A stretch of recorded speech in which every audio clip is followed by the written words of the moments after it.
She just always looks at the glass half full. She always does. The fact that she can succeed not only in school, but in athletics and socially is pretty unbelievable, and her faith is unbelievable. She is so positive.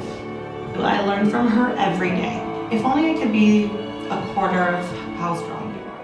In 8th grade, my dad passed away from suicide, and he was kind of like my best friend. He was really big part of my life, and he just disappeared kind of. I was with him the same day, and I was supposed to see him the next day, but I didn't.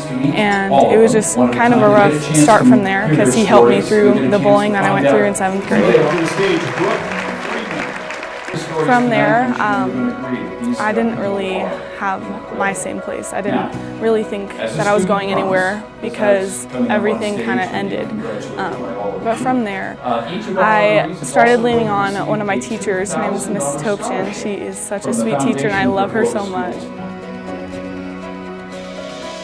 Our Foundation for Clovis Schools Board of Directors has chosen to make this their focus in the scholarship program that they created, because they want students who are quietly going about the business of being good students, of focusing on education in the midst of really pretty severe circumstances, to know how unique and incredible they are seen to be.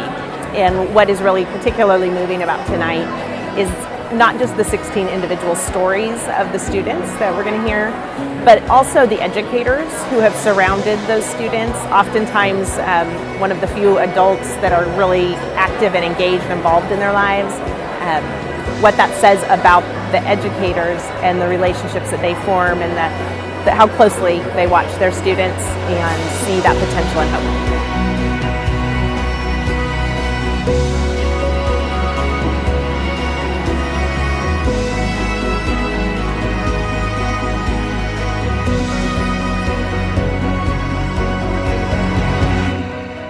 I was abused as a child, and I was neglected, and there were days that, I would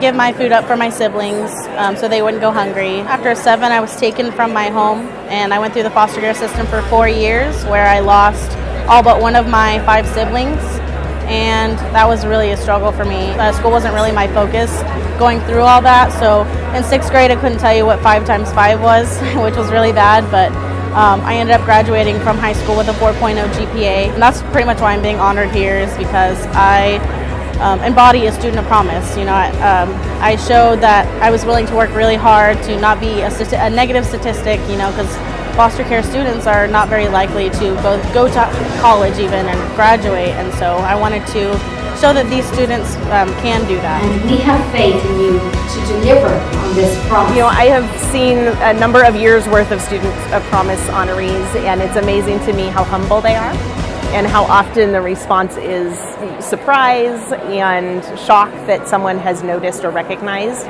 them for doing something that they just perceive to be just what their job is and what's expected of them.